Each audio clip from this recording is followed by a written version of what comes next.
ગઈકાલે આપણા ધાનપુર તાલુકાની વાર્તા કથન સ્પર્ધા તાલુકા કક્ષાએ પૂરી થઈ. તેમાં પહેલા બીજા ધોરણમાંથી આપણે હિરલે ભાગ લીધો હતો. હિરલ બકા પટેલ, હિરલબેન બકાભાઈ પટેલ એણે ભાગ લીધો હતો. અને ધોરણ 3 થી 5 માં પ્રિયંકાબેન ત્રિલોચનભાઈ પટેલે ભાગ લીધો હતો. ખબર ને તમને બધાને? તો ધોરણ પહેલા બીજાની અંદર જે આપણે હિરલબેને ભાગ લીધો હતો તો એમાં એને ત્રીજો નંબર આવે છે અને એને 200 રૂપિયાનું ઇનામ મળે છે. કેટલા રૂપિયા? 200. એને 200 રૂપિયાનું ઇનામ મળ્યું છે. બરાબર? એટલે એ પણ આપણા માટે ગૌરવની વાત છે. અહીંયા આખા તાલુકાની અંદર પહેલો નંબર, બીજો નંબર ને ત્રીજો નંબર જે બાળકો લાવ્યા એ બાળકો ખૂબ હોશિયાર કહેવાય. અહીંયા હિરલબેન નો પહેલા બીજા ધોરણની અંદર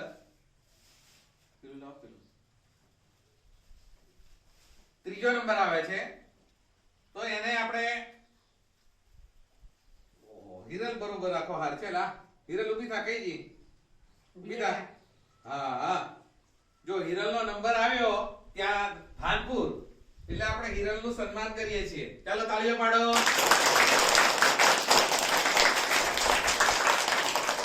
તમારે અત્યારથી બધાએ અત્યારથી તૈયારી કરવાની છે ને આવતી સાલ હવે પાછી સ્પર્ધા થશે એટલે આવતી સાલ હાર મને જ પહેરવા મળે એવું તમારે વિચારવાનું છે.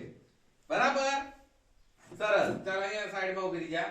ચાલો ફરી ધોરણ 3 થી 5 ની અંદર પ્રિયંકાનો પહેલો નંબર આવ્યો છે. એના માટે જોરદાર તાળીઓ.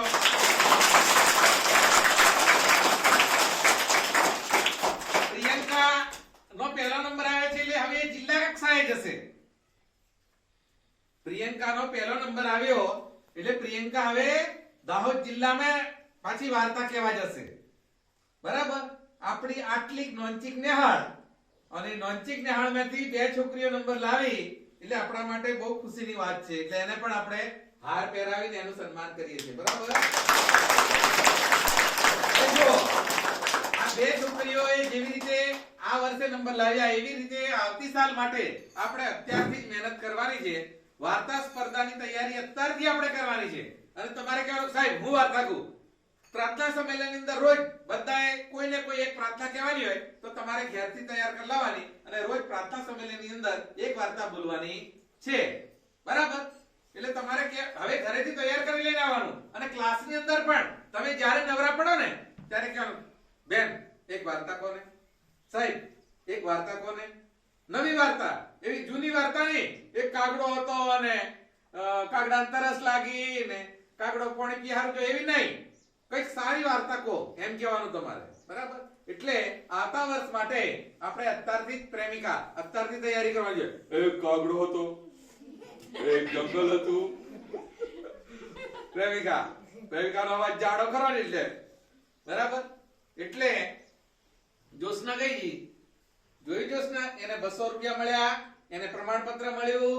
બરાબર? હવે એને આજે આપણે એને હાર પહેરાવ્યો. તને પેલી બોલવા ઊભી કરી એક કાગડો હતો, એક કોયલ હતી, ટોપિયો વેચવાચો એમ કરી બહી જીતું. બરાબર? કશું અશક્ય નથી. આપણે મહેનત કરીએ તો બધું શક્ય છે. બરાબર? આનો પહેલો નંબર આવ્યો. રિંકુ તને બારો આઈડિયા રિંકુને લઈ જવાનો હતો સાહેબ, પણ રિંકુ જે દિવસ તૈયારી કરવાની એ દિવસ આવી નહીં એટલે રહી ગઈ. આજે આ છોકરી છેક જિલ્લા લેવલે જવાની અને આપણે એવી મહેનત કરીએ કે આપણે જિલ્લાની અંદર પણ પહેલો નંબર લાવીએ. બરાબર? ચાલો પ્રિયંકા અને હિરલ માટે ફરીથી આપણે તાળીઓ પાડીશું. ચાલો બેસજો બેટા.